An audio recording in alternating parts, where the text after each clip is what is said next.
نور على نور يهدي الله لنوره من يشاء.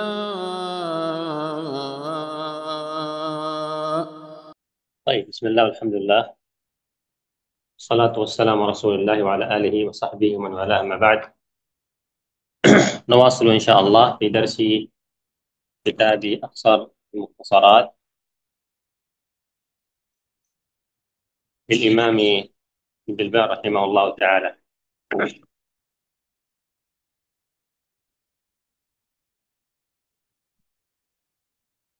Yang kemarin kita telah jelaskan dua membatal wudhu, yaitu yang pertama adalah kharijun min sabil, dan telah kita jelaskan.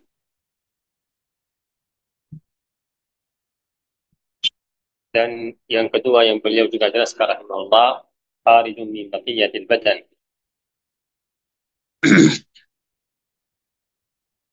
Dan alhamdulillah telah kita jelaskan dua naqid ini, dua membatal ini. Dari awalnya beliau rahimahullah wa ta'ala mengatakan bahwa nawaqidul wudu adalah 8, 8. Yang pertama kharaju min sabil, yaitu seluruh hal yang keluar dari sabil, yaitu dari qubul atau dubur. Dan telah kita jelaskan bahwa yang keluar dari sabilain terbagi dua. Yang pertama adalah mu'tad, yaitu biasa yang keluar dari sabilain, seperti kencing dan ghaid dan madhi dan rih, buang angin. Dan ini telah kita sebutkan bahwa hal ini adalah naqid dari wudu, akan batalkan wudu dengan kesepakatan ulama rahimahullah ta'ala, baik sedikit atau banyak. Bahkan para ulama mengatakan sedikit atau banyak, tahir atau najis. Dan dalilnya adalah yang kita sebutkan oleh Allah subhanahu wa ta'ala, au jaa ahadun minkum minal ghaid. Ini dalil yang terkait dengan ghaid. Allah subhanahu wa ta'ala mewajibkan wudu bagi orang yang telah buang hajat besar. Ayat surat An-Nisa. Dan juga hadis Safwan yang terkait dengan masah al-khufain, mengusap dua kaki, yang telah kita sebutkan. Qaul Nabi sallallahu alaihi wasallam, walakin min ghaitin wa baul wa naum. Amarna Rasulullah sallallahu alaihi wasallam idza kunna safaran alla nanzi'a khifafana ata ayamin wa layalihinna illa min janabah, walakin min ghaitin wa baulin wa naum. Telah kita sebutkan bahwa Rasulullah SAW menyuruh orang yang buang hajat atau kencing atau tidur, menyuruh dia berwudu. Dan juga dalilnya bahwa keluar angin membatal wudu selain ijma' ulama, hadits Abi Hurairah yang masyhur, qala Nabi sallallahu alaihi wasallam, la yaqbalullahu salata ahadikum idza ahdatha hatta yatawadda. Bahwa Rasulullah SAW bersabda, Allah tidak terima salatnya seorang dari kalian jika dia ahdatsa, membuat hadas sehingga dia berwudu. Dan ada orang yang dari negeri Yaman, dari Hadramaut, yang bertanya kepada Abu Hurairah, apa itu hadas wahai Abu Hurairah? Maka beliaunya menjawab, sa'un au durat. Sa'un au durat, yaitu buang, itu keluar angin, baik yang bunyi atau yang tidak bunyi. Ini Sahih Bukhari Muslim. Dan Abu Hurairah di sini memberikan tafsir hadas dengan yang kecil, yaitu buangnya hadas, yang di sini ditafsirkan dengan buang angin. Berarti yang lebih besar daripada buang angin, yaitu kencing atau buang hajat besar, lebih jelas membatal wudu. Dan juga madhi membatal wudu, keluar dari sabilain. hadisnya Ali radhiyallahu taala anhu warda, tawadda waghsil dzakarak. Rasulullah menyuruh Ali berwudu dan mengucikan zakarak, kemaluannya. Rawal Bukhari Muslim. Dan al-wadi Ibn Abbas قال المني والودي والمذي أما المني ففيه الغسل وأما المذي والودي ففيهما إسباغ الوضوء ويغسل ذكره. حديث عند ابن أبي شيبة رحمه الله تعالى. Ini rahimakumullah, yang pertama yang mu'tad, yang biasa keluar dari sabilain, dari kubul atau dubur, dan telah kita sebutkan ijma'ul ulama. Adapun bagian kedua yaitu yang bukan mu'tad, yang bukan biasa, keluar dari kubul atau dubur. Telah kita sebutkan seperti darah atau cacing atau batu atau semisalnya, yang telah kita sebutkan juga rahimakumullah. Dan telah kita sebutkan juga bahwa hal ini Madhabul Hanabilah rahimahullah ta'ala mengatakan bahwa hal ini juga membatal wudu. Asal seluruh hal yang keluar dari sabilain membatal wudu. Ini insyaallah madhabu Al-Hanabilah rahimahumullah ta'ala. Walaupun ada madhab yang lain yang mengatakan tidak membatal wudu kecuali sesuatu yang mu'tad, yang biasa keluar dari sabilain. Selanjutnya yang telah kita juga sebutkan yaitu kharijun min baqiyatil badan. Kharijun min baqiyatil badan min baulin wa ghaitin kathirin najisin wa ghairihima. Telah kita sebutkan juga rahimakumullah bahwa pembatal yang kedua yaitu seluruh hal yang keluar dari selain sabilain, tetapi dari ghaid atau baul. Jadi yang keluar dari selain sabilain di sini dibagi. Yang keluar dari selain sabilain, dari hidung atau dari tubuh di bawah perut, di luka misalnya. Intinya sesuatu yang keluar dari selain sabilain. Di sini beliau berkata rahimahullah taala, jika dari baul atau ghaid maka membatal wudu. Ya. Adapun selain baul dan ghaid, maka beliau di sini mengatakan membatal wudu jika najis dan banyak. Insyaallah jelas. Ya, insyaallah jelas. Jadi yang keluar dari selain sabilain terbagi dua. Yang pertama, jika dia baul atau ghaid, seperti yang telah kita sebutkan, yaitu jika misalnya ada orang yang dioperasi, dibuka di perutnya atau di bawah perutnya, dibuka di luka supaya dia keluarkan kotoran dari lukaan tersebut. Dia tidak bisa misalnya membuang hajat dari tuburnya, maka dibuka di luka di bawah perutnya supaya keluar kotoran dari situ. Ya, jadi keluarnya baul atau ghaib dari selain sabilain. Ini madhabul Hanabilah wal masyhur inda jamaahir ahli ilm bahwa hal itu adalah membatal wudu. Madhab masyhur Hanabilah, walaupun ada rai, ada pendapat dari sebagian Hanabilah, pendapat yang lain dari selain Hanabilah bahwa tidak membatal wudu. Tapi masyhurnya Hanabilah membatal wudu asal dia jelas itu baul atau ghaib.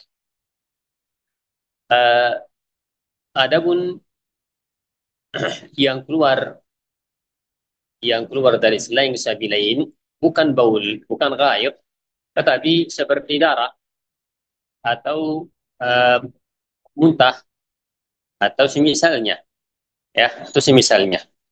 Para Hanabilah seperti bagaimana yang beliau di sini sebutkan, beliau mengatakan itu membatal wudu dengan syarat yang keluar itu adalah najis dan banyak. Najis dan apa? Dan banyak. Dan insya Allah hal ini kita akan dijelaskan apa aja yang najis. Apakah darah najis, apakah muntah najis, ya, dan semisalnya. Yang jelas menurut madhab mereka di sini rahimahumullah, jika yang keluar dari selain sabilain ada dua. Jadi yang pertama jelas yang keluar dari sabilain najis, isma'ul ulama. Yang kedua yang keluar dari selain sabilain. Dari selain sabilain boleh saya bagi tiga biar lebih mudah. Yang keluar dari selain sabilain, yang keluar dari bukan dari dubur, bukan dari kubul, ya. Itu dibagi dua, terbagi tiga. Yang pertama, ini ingat ya, keluar dari selain sabilain. Terbagi tiga. Yang pertama, baul atau gaib, ya, baul atau gaib. Seperti contoh yang tadi, orang di rumah sakit dibuka, di bawah perutnya, eh, diluka supaya keluarkan kotoran dari situ. Ini najis, membatal wudhu. Bagian yang kedua, bagian yang kedua, eh, yang kedua dari bagian keluar dari selain sabilain itu bukan baul dan gaib, tetapi zat yang najis dan banyak, membatal wudhu juga. Seperti disebutkan tadi, seperti darah, seperti muntah, jika banyak, ya, itu mereka mengatakan bahwa ini membatal wudhu. Ini yang kedua. Yang ketiga, yang ketiga keluar dari selain sabilain tetapi jenisnya tahir. Seperti misalnya liur, walaupun banyak. Seperti misalnya titisan mata, ya. Dan semisalnya itu tahir, maka tidak membatal wudhu dengan sepakatan ulama. Insya Allah ini jelas madhabnya Hanabilah rahimahullah taala. Dalilnya mereka sebenarnya mengatakan bahwa bahwa eh, bahwa yang keluar dari selain sabilain jelas mereka mengatakan yang keluar dari selain sabilain jika baul atau ghaib, kata mereka ini batal wudu karena hukumnya apa? Hukumnya seperti keluar dari sabilain.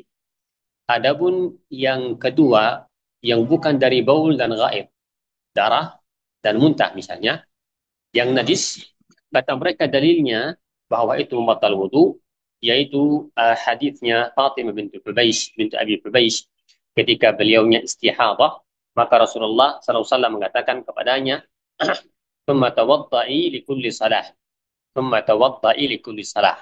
Rasulullah menyuruh dia berwudu karena istihadah. Ya, karena apa? Istihadah. Jadi istihadah bukan baul, bukan ghaib, ya, bukan juga darah haid, ya, istihadah, darah yang bukan darah haid, bukan juga baul dan ghaib. Rasulullah menyuruh dia berwudu. Maka Hanabilah mengatakan ini dalil bahwa jika keluar keluar sesuatu dari selain sabilain tetapi dia najis dan banyak, maka mengharuskan wudu. Di mana membatalkan apa? Wudu. Ini dalilnya mereka, ya. Insyaallah ini jelas. Walaupun madhab yang lain mengatakan tidak membatal wudu. Intinya ini yang keberapa? Yang kedua, insyaallah. Kita pindah, rahimakumullah, ke yang ketiga. Dari baru ini, yang ketiga adalah qala wa zawalu aqlin. Membatal yang ketiga yaitu zawalu aqlin, hilangnya akal. Hilangnya akal, rahimakumullah, baik sehingga orang menjadi gila, atau hilangnya akal dengan pingsan, ataupun dengan tidur. Jadi, ini namanya seluruhnya hilang akal. Jadi gila, hilang betul seluruhnya, atau pingsan, hilang sebentar, atau tidur, atau tidur. Ini jadi tiga apa jenis dari maknanya hilang akal. Apa hukumnya hilangnya akal? Apakah mutlak membatal wudu? Terbagi dua, ya, terbagi dua. Yang pertama hilangnya akal seluruhnya, ya, hilangnya akal seluruhnya, yaitu menjadi gila, atau hilangnya akal sementara dengan apa? Pingsan, ya. Jelas ini membatal wudu. Walaupun sebentar. Hilangnya akal walaupun sebentar, menjadi gila sebentar, misalnya, atau pingsan sebentar, atau misalnya, naudzubillah, mabuk, ya, itu membatalkan wudu walaupun sebentar. Dengan sepakatan ulama rahimahumullah taala. Taib. Adapun bagian yang kedua yaitu an-naum. Jadi hilangnya akal dengan tidur. Bukan hilangnya akal karena gila atau pingsan. Ini hilang akal karena tidur. Hilangnya akal karena tidur itu di sini rahimahullah beliau mengatakan zawalu aqlin illa yasiru naumin min qa'imin au qa'id. Illa yasiru naumin min qa'imin au qa'id. Jadi tidur itu membatal wudhu jika betul-betul tidur dan lama tidur. Dengan makna yang lain, tidur itu terbagi dua. Pertama, lama tidur. Lama tidur, maka batal wudhunya. Apa dalilnya? Hadis tadi yang saya sebutkan, Safwan, kata Nabi alaihi salam, walakin min qaitin wa baulin wa naumin. Ya, Rasulullah menyuruh berwudu jika buang hajat besar atau kecil, baul atau atau tidur. Jelas. Ini bagian yang kedua. Bagian yang pertama, bagian yang kedua dari tidur yaitu tidurnya sebentar. Dengan bahasannya beliau di sini illa yasira naumin. Illa yasira kecuali sedikitnya tidur. Min qa'imin dari orang yang tidurnya berdiri atau qa'idin atau orang yang tidurnya duduk. Ya, atau tidurnya duduk. Illa berarti yang kedua ini tidur tetapi sebentar dan keadaan orang itu berdiri atau duduk tidak membatal wudhu. Tidak membatal apa? Wudhu. Ini madhabnya Al-Hanabilah rahimahumullah ta'ala wa ghafarallahu lah. Masuknya di sini adalah orang yang tidur, berarti orang yang tidur dia dengan berbaring batal wudhunya. Ya, atau tidur ketika dia rukud batal wudhunya walaupun sebentar. Orang juga tidur ketika dia sujud batal wudhunya. Kapan tidak dibatalkan wudhunya orang tidur? Dengan dua syarat. Ya, syarat yang pertama tidurnya sedikit sebentar. Syarat yang kedua kembali kepada orangnya yang tidur, yaitu keadaannya dia berdiri atau keadaannya dia apa? Duduk. Ini yang beliau rahimahullah taala sebutkan. Dalilnya mereka rahimahullah banyak dalil termasuk hadisnya Ibnu Abbas yaitu uh, ketika di waktunya beliau salat bersama Rasulullah sallallahu alaihi wasallam dan kadang dia tertidur sebentar maka Rasulullah SAW apa? Rasulullah membangunkan dia dengan menarik telinganya, dengan menarik telinganya. Intinya tidur sebentar dengan keadaan berdiri, dia salat bersama Rasulullah dan Rasulullah tidak membatalkan wudunya. Dan juga hadisnya Anas masyhur bahwa Rasulullah qala kana ashabu Rasulullah ينتظرون العشاء الآخرة حتى تخفق رؤوسهم ثم يصلون ولا يتوضؤون bahwa sahabat Rasulullah SAW dahulu mereka menunggu salat Isya sehingga jatuh kepalanya mereka karena tidur dan mereka berdiri kemudian mereka salat dan mereka tidak berwudu tidak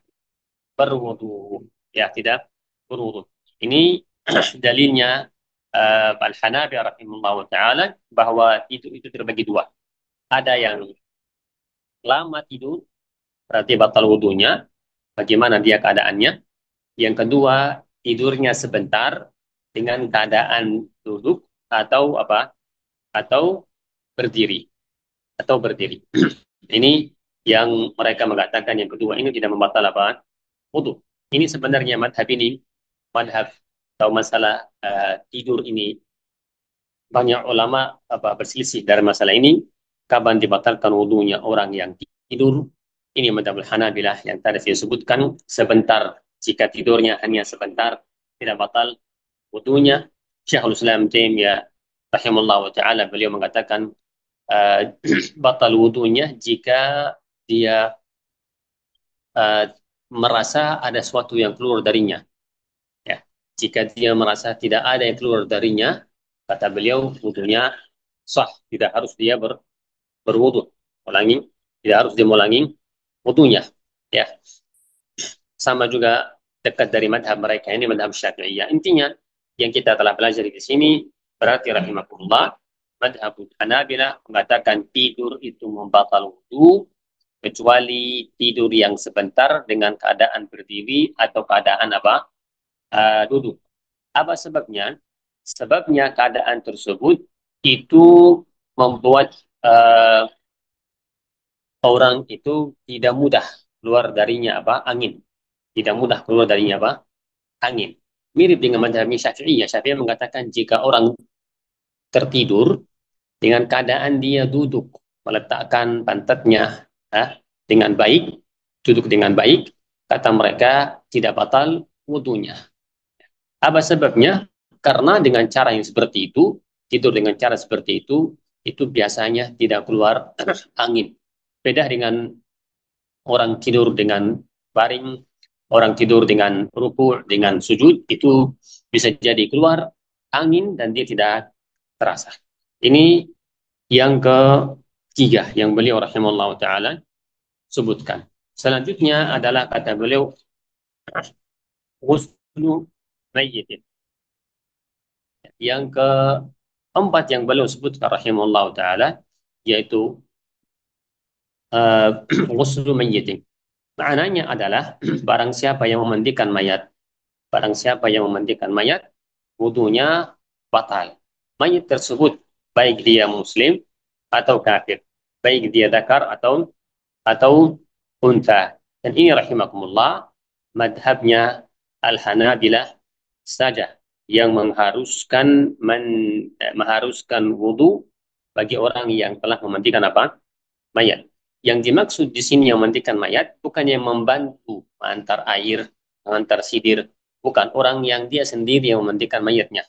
Ya, dia yang siram air ke mayat, dia yang merubah keadaannya mayat, dudukan mayat, dia yang ngurus, maksud dia langsung yang memandikan mayat itu madhab Hanabil mengatakan wudunya dia batal, walaupun dia menggunakan kaus tangan, tetap kata mereka madhabnya dia apa?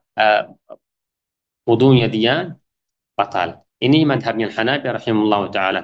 Dalilnya mereka sebenarnya termasuk dalilnya mereka yaitu asarnya Ibn Abbas dan Ibni Umar bahwa mereka dahulu mereka menyuruh orang yang memandikan mayat, menyuruhnya dia berwudu, menyuruhnya dia apa? Berwudu. Ya, ini madhab yang masyhur dari Al-Hanabilah. Tetapi madhab jumhurul ulama dan juga riwayat dari Ahmad bin Hanbal rahimahullah dan juga madhabnya Syekhul Islam Taimiyah rahimahullah taala utama bahwa tidak wajib dia wudu, tidak wajib dia berwudu, ya. Hanya sunnah, sunnah dia apa? Berwudu saja. Mereka dalilnya mereka adalah juga hadisnya Ibn Abbas, yang mana hadis ini walaupun ulama berselisih apakah marfu' atau mauquf, bahwa Rasulullah bersabda, "Laisa 'alaikum fi niyyatikum ghusl, tidak ghasiltum, tidak wajib bagi kalian ketika memandikan mayat, tidak wajib bagi kalian mandi jika kalian memandikan mayat." Ya. Inna mayyitukum laisa najis. Sesungguhnya mayatnya kalian tidak najis. Hasbukum an taghsilu aydiyakum. Cukuplah engkau atau kalian cucikan tangan kalian saja. Ini madhab yang apa? Yang kedua dari riwayat Imam Ahmad rahimahullah taala dan juga Syekhul Islam Taimiyah Ibnu Qudamah dan jumhur al-ulama rahimahumullah taala. Ini madhab wallahu alam yang kuat. Riwayat yang kedua ini madhab yang kuat wallahu alam bissawab. Karena ada beberapa dalilnya mereka termasuk hadisnya seorang laki-laki, hadisnya Ibnu Abbas, laki-laki yang mati di waktunya dia haji. Maka Rasulullah SAW bersabda, "Uksuluhu bima'in wa sidir wa kaffinuhu fi thawbain."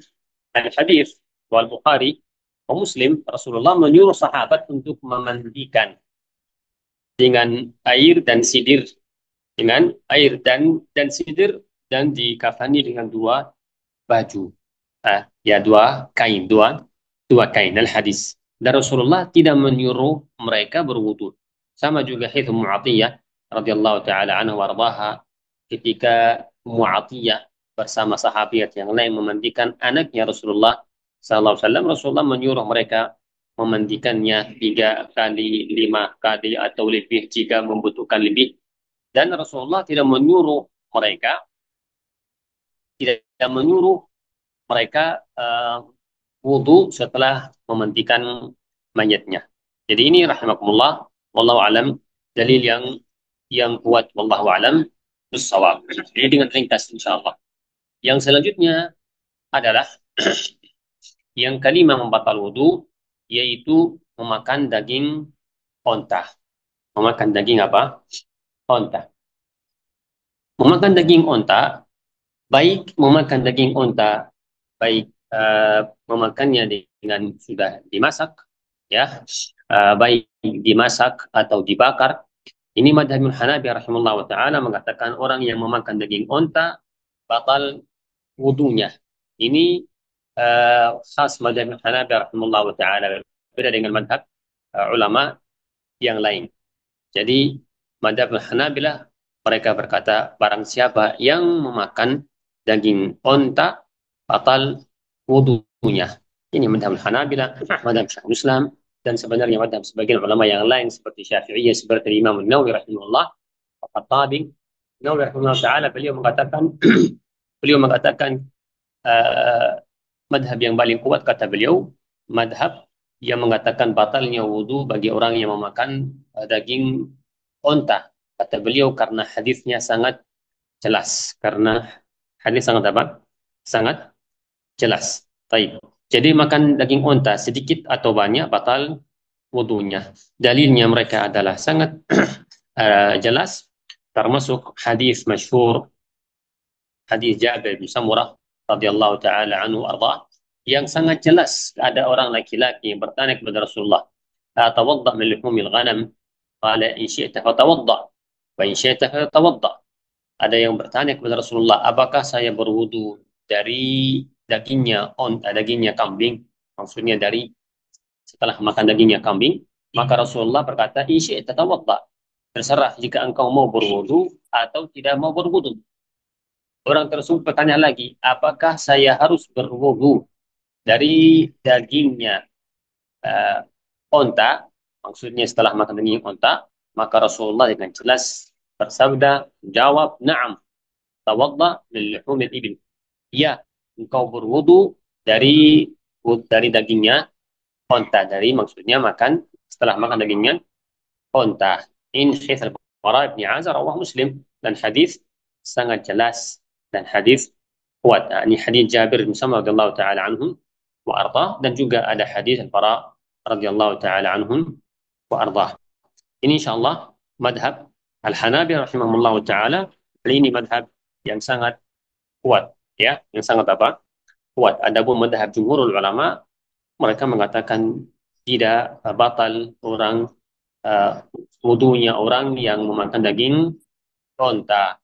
Dan mereka sebenarnya berdalil dengan hadis Jabir, karena akhir amrain Rasulullah SAW tarakul wudu bimisnar, yang maknanya adalah terakhir dari Rasulullah SAW bahwa beliaunya tidak mengharuskan wudu dari daging yang telah dimasak, yang telah dimasak. Tetapi ini hadis yang am, hadisnya Jabir khas dan jelas. Hadisnya Jabir khas terkait dengan dagingnya onta. Maka hadisnya khas itu lebih kuat.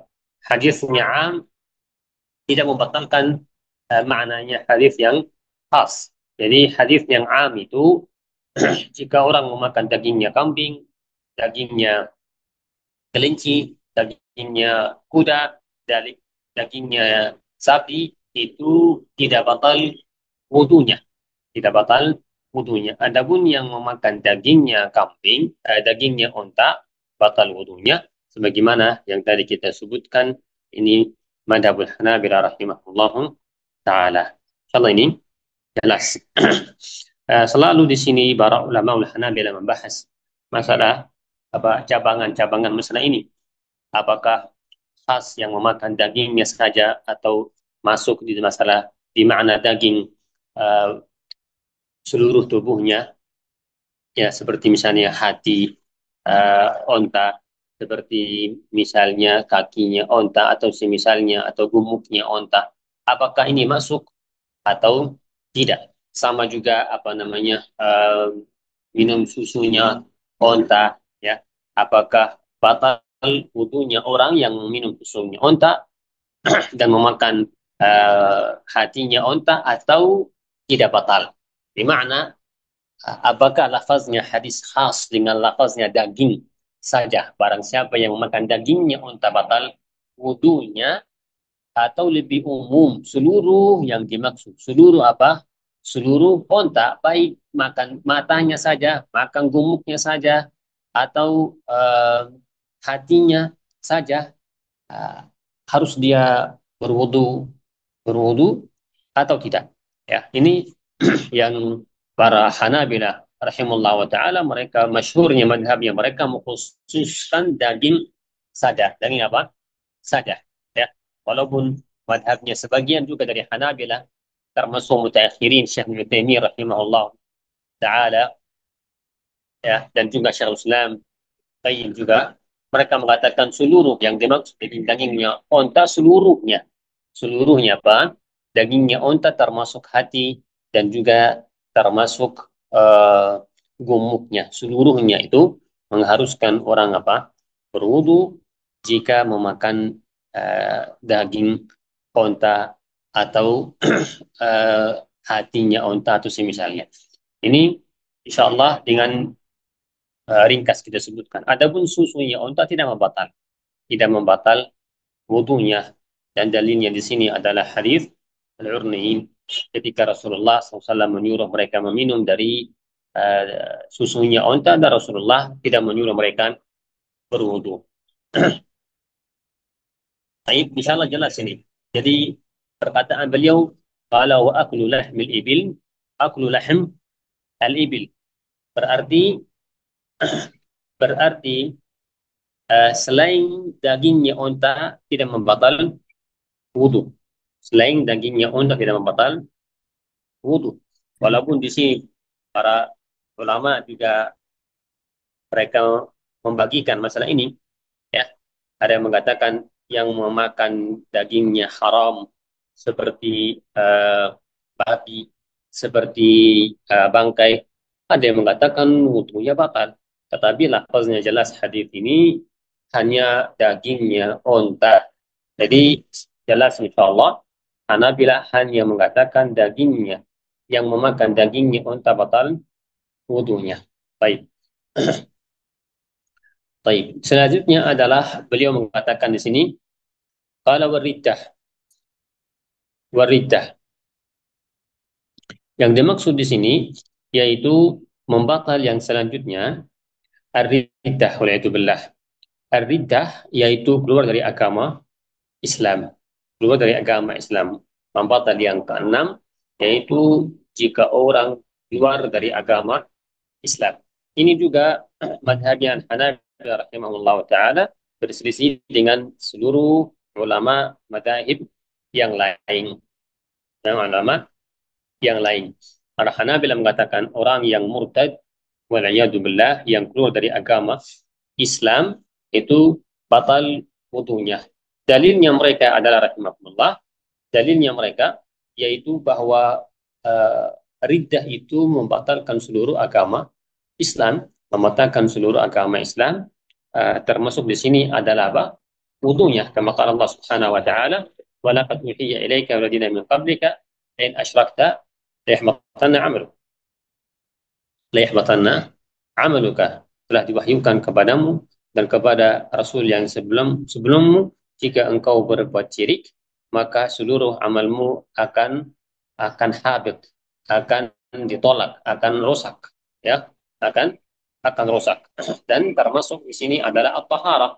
Taharah juga termasuk amal, berarti amalnya orang murtad batil, termasuknya adalah at-taharah, ya. Insyaallah ini dalilnya mereka. Dan juga hadis Anda Muslim, hadis Abi Malik Al-Asy'ari, bahwa Rasulullah bersabda, at-tahur syatrul iman.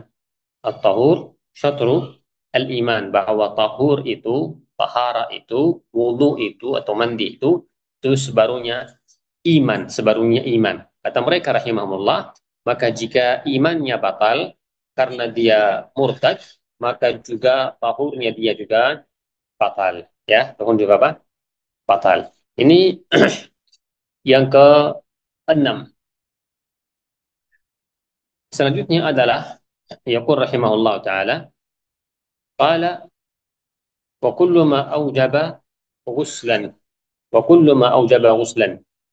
Ini di sini beliau ingin memberikan kaidah wa kullu ma aujaba ghuslan. Maknanya di sini adalah seluruh hal yang mengharuskan mandi, yang mewajibkan mandi, maka itu juga mengharuskan wudhu, ya, atau apa?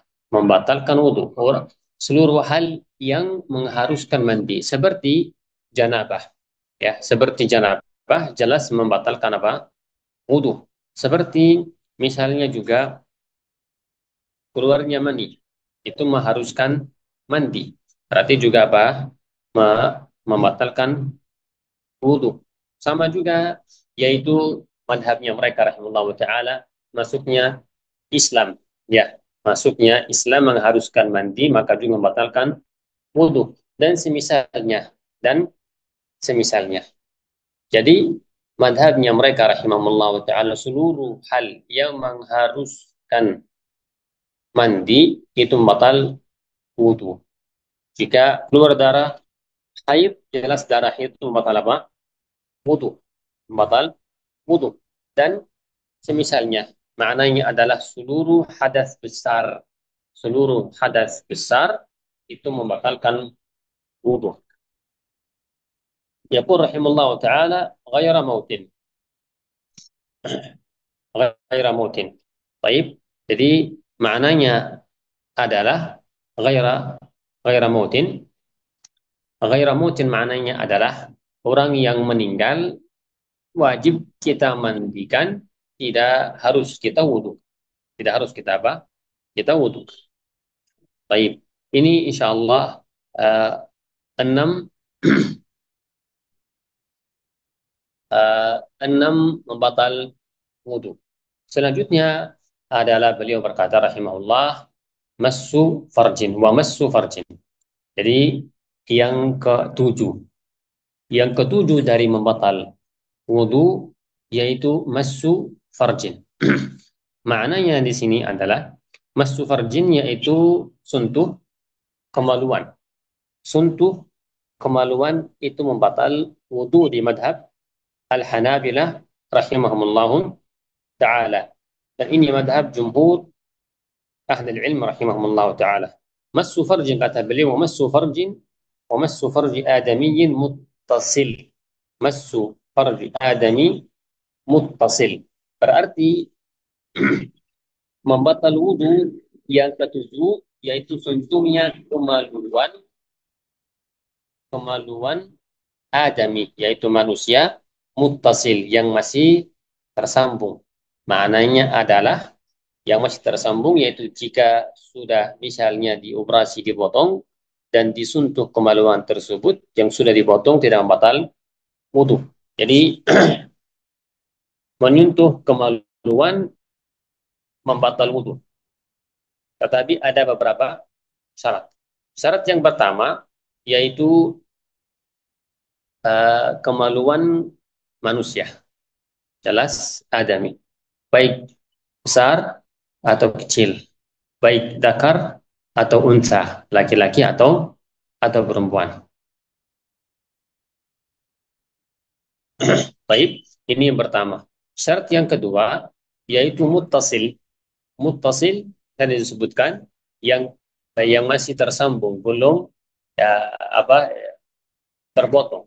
Jika misalnya ini mereka sebutkan seperti itu, jika dioperasi misalnya dipotong kemaluannya dan disentuh maka tidak batal wudhunya. Baik. Dan saya sebutkan ini madhab jumhur ahli ilm rahimahumullah ta'ala, baik Malikiyah atau Syafi'iyah dan Al-Hanabilah. Baik. Tambah lagi syarat yang ketiga Yang pertama tadi apa? Kemaluannya manusia. Kedua uh, masih tersambung. Yang ketiga yaitu biduni hail. Biduni hail maknanya menyentuh kemaluan dengan cara langsung.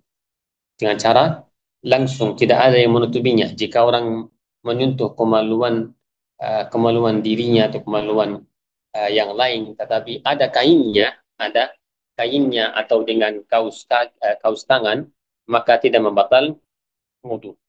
Baik, ini madhabul Hanabil rahimahullah taala wa ghafirallahu lahu.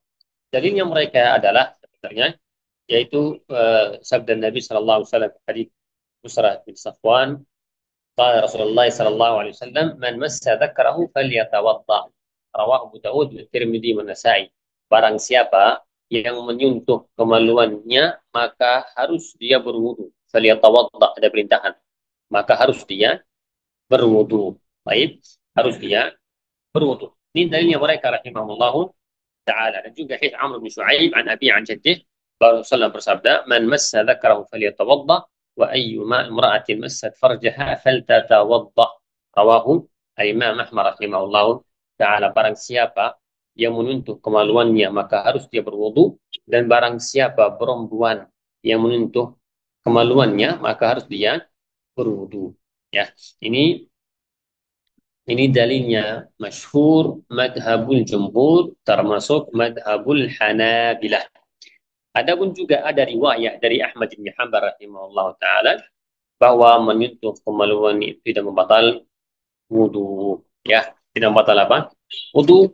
Dan mereka juga riwayat yang kedua ini ada dalilnya mereka rahimahullah taala. Kita hanya sebutkan dengan ringkas, jelaskan madhabnya masyhur Al-Hanabilah rahimahullah taala. Walaupun di sini ada tiga madhab, kita disebutkan dengan ringkas. Ada yang batalkan wudhu, madhab jumhur, termasuk masyhur yang Hanabilah.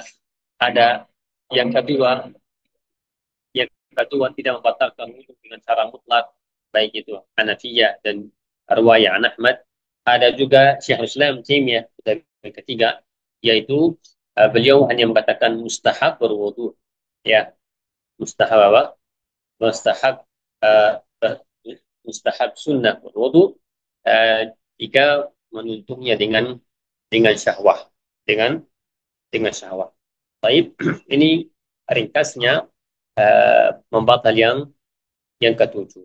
Membatal yang ketujuh, masing-masing mereka memiliki dalil sendiri. Selanjutnya adalah rahimakumullah, beliau berkata, au halaqata duburihi biyadin, au halaqata duburihi biyadin. Maknanya adalah membatal tadi yang ketujuh, menyentuh apa? Kemaluannya. Ya, baik laki-laki atau perempuan menyentuh kemaluannya. Kemaluannya dia sendiri atau kemaluannya apa? Yang lain. Suami menyentuh kemaluannya istri atau kebaliknya, batal wudunya. Di sini beliau bertambah au, begitu juga kata beliau, atau menyentuh apa? Halaqata duburihi. Maknanya adalah begitu juga jika orang menyentuh duburnya. Maksud di sini halaqata duburihi yaitu tempatnya keluarnya al-ghaib, ya, tempatnya keluarnya al-ghaib. Kata mereka rahimahullah, ini dikiaskan dengan apa? Kemaluan. Dikiaskan dengan apa? Dengan kemaluan. Jadi ini beliau menambahkan bahwa barang siapa yang menyentuh halaqata, itu tempat keluarnya ghaib, batal wudunya. Baik. Dan dalilnya mereka yang tadi, bahwa Rasulullah bersabda, man massa farajahu falyatawadda. Barang siapa yang menyentuh kemaluannya. Farjahu, bahasa Arab farjahu itu tempat yang terbuka, ada asalnya, ya, dari furjah. Falyatawadda. Mereka mengatakan baik ini kubul atau dubur, ya, baik dubur, kubul atau dubur. Ya, ini madhabnya Al-Hanabi rahimahullah ta'ala, dan juga sebenarnya madhabnya Syafi'iyah, madhab al-jadid, baru yang madhab Syafi'iyah rahimahullah taala. Tetapi ini madhab yang lemah, wallahu alam bisawab, karena lafaznya hadis yaitu farjahu, yang namanya dalam usul fikih al-haqiqah asy-syar'iyyah. Haqiqah syar'iyyah farjahu itu kemaluannya, kubulnya, bukan duburnya. Beliau di sini berkata biyadihi, biyadihi dengan tangannya. Dengan tangannya maknanya adalah dengan telapak tangannya. Jika menyentuh kemaluannya bukan dengan tangannya, jelas misalnya uh, bahanya, dengan bahanya, ya, ataupun dengan lengannya, ya, itu tidak membatal wudunya, tidak membatal apa? Wudunya. Jadi ini insya Allah jelas. Kapan batal wudunya orang? Jika dia menyentuh kemaluannya, ya, dengan beberapa syarat. Beberapa syarat. Yang pertama, jika menyentuh kemaluannya yang masih di tubuhnya, ya, yang disebutkan apa? Jika dipotong dari tubuhnya tidak batal wudhu. Jika orang menyentuh kemaluan yang sudah dipotong tidak batal wudhunya. Ini pertama. Yang kedua, kemaluan manusia, ya, baik orang kecil atau besar atau laki atau perempuan. Jadi ketika menyentuh kemaluan selain manusia tidak batal wudhunya. Seperti misalnya mengobati binatang, menyentuh kemaluannya binatang tidak batal wudhunya. Jelas. Selanjutnya, syarat selanjutnya yaitu jika menyentuh dengan tangannya. Dengan apa? Dengan tangannya, dengan telapak tangannya, itu batal wudhunya. Yang selanjutnya yang saya sebutkan juga, jika menyentuhnya tanpa membatas. Jika ada membatasnya, ada yang membatasnya, maka tidak batal wudhunya. Ini insya Allah syarat-syarat yang terkait dengan membatali yang ketujuh, menyentuh kemaluannya dengan tadi kita sebutkan. Maka jika ada orang yang menyentuh bukan kemaluannya, ya, bukan apa? Kemaluannya, sekitar kemaluannya, maka tidak batal wudhunya. Insya Allah ini jelas, dan dalilnya yang telah kita sebutkan, ya, yang telah kita apa?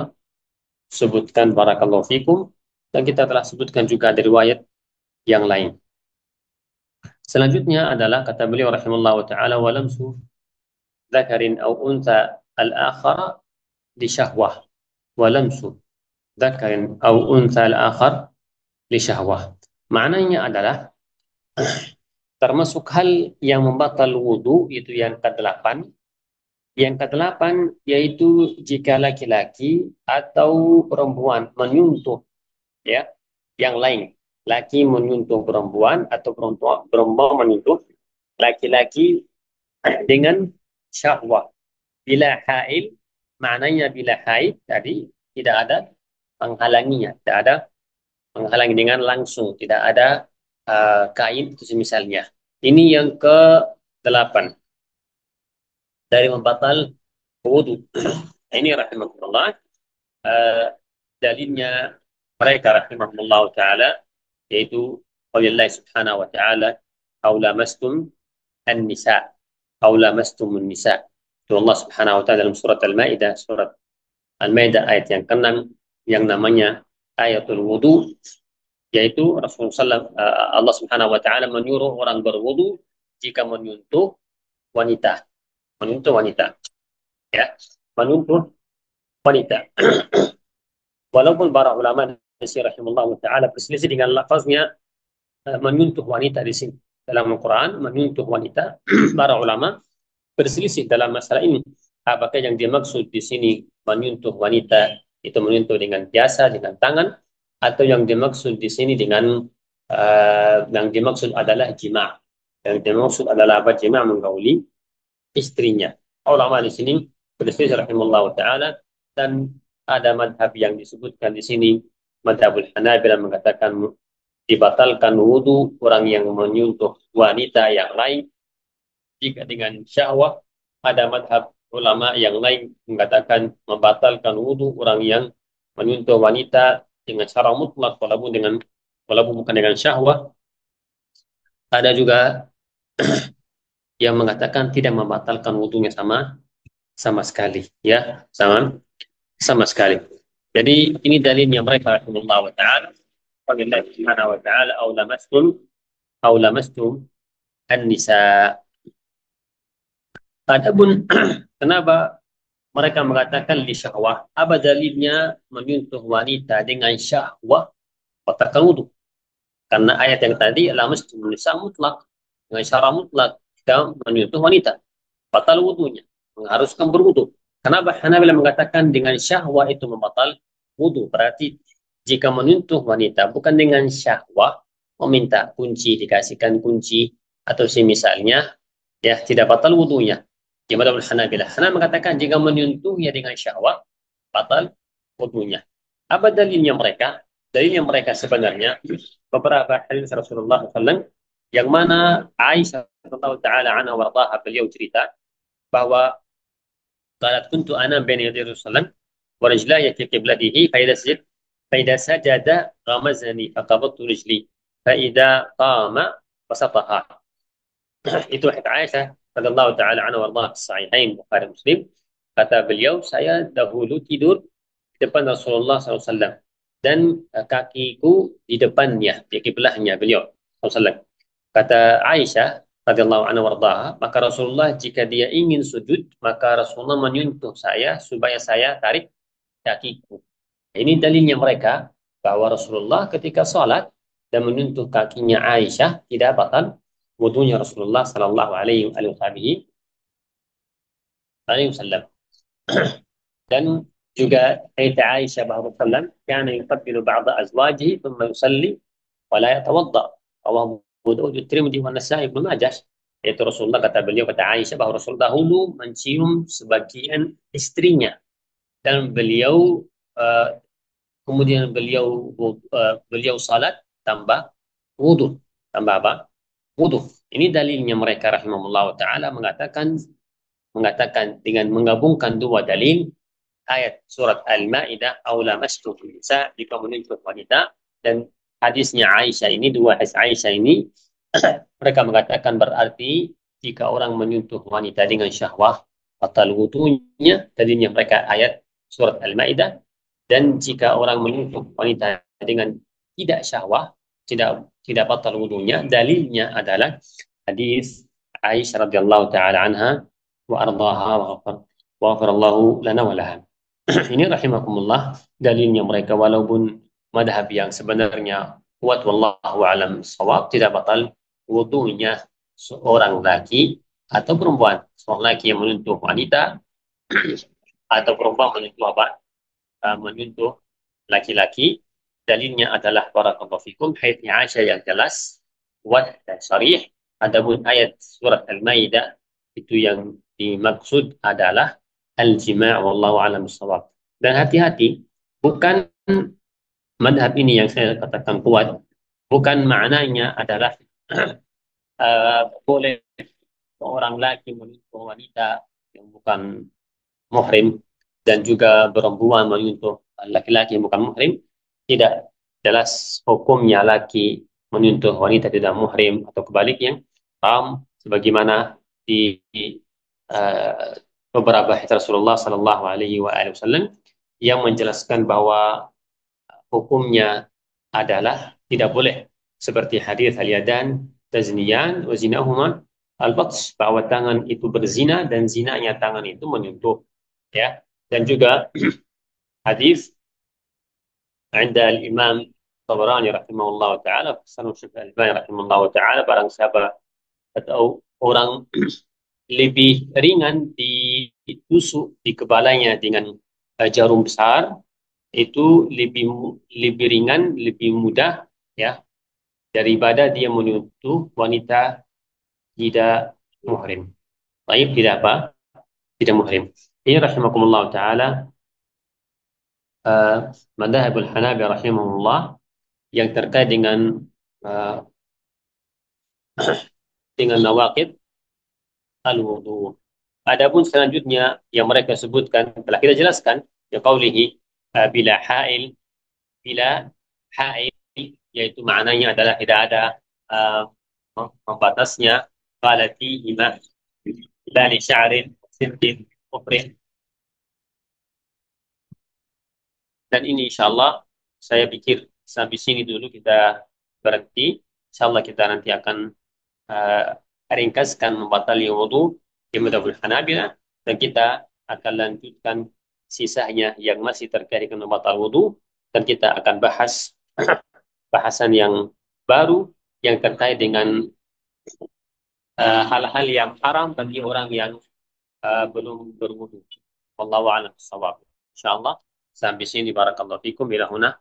وأسأل الله سبحانه وتعالى أن يرزقنا الصحة والعافية والسلامة في الدنيا والآخرة. Tadi saya minta maaf saya terlambat masuk, uh, kekurang sihat nih. Masalah an yashfina wa yashfikum jami'an. Insyaallah jelas barakallahu fikum. Barakallah, syafakallah fiik. Ya, ada termasuk faidah yang bisa ditambahkan, yaitu wallahu musta'an, menyentuh anak kecil ya, yang namanya amrat. Amrat itu anak yang istilahnya anak muda yang belum tumbuh jenggotnya, namanya amrat, menyentuhnya dengan syahwat, menyentuhnya anak muda, menyentuhnya dengan syahwat, apa hukumnya? Ya, itu yang mungkin ditambahkan faedah ini. Itu sebenarnya di Madhabul Hanabila ada dua pendapat sebenarnya. Ada yang mengatakan hukumnya seperti menyentuh wanita dengan syahwat, tapi batal wudunya. Ya, ada juga madhab yang kedua dari juga Hanabilah, bahwa menyentuh amrat tersebut tidak batal wudunya. Ya, tidak batal wudunya. Ya, barakallahu fikum. Ada dua pendapat di masalah ini, barakallahu fikum. Dan kalau tidak salah, madhab atau yang menguatkan yang pertama adalah Syekhul Islam Taimiyah rahimahullah taala. Wallahu alam shawab. Kalau tidak salah yang pertama itu yang menguatkannya adalah madhab Syekhul Islam Taimiyah rahimahullah taala. Wallahu alam shawab. Insyaallah jelas ini ya.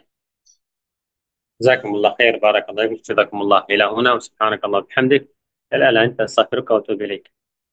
ويضرب الله الأمثال للناس والله بكل شيء عليم.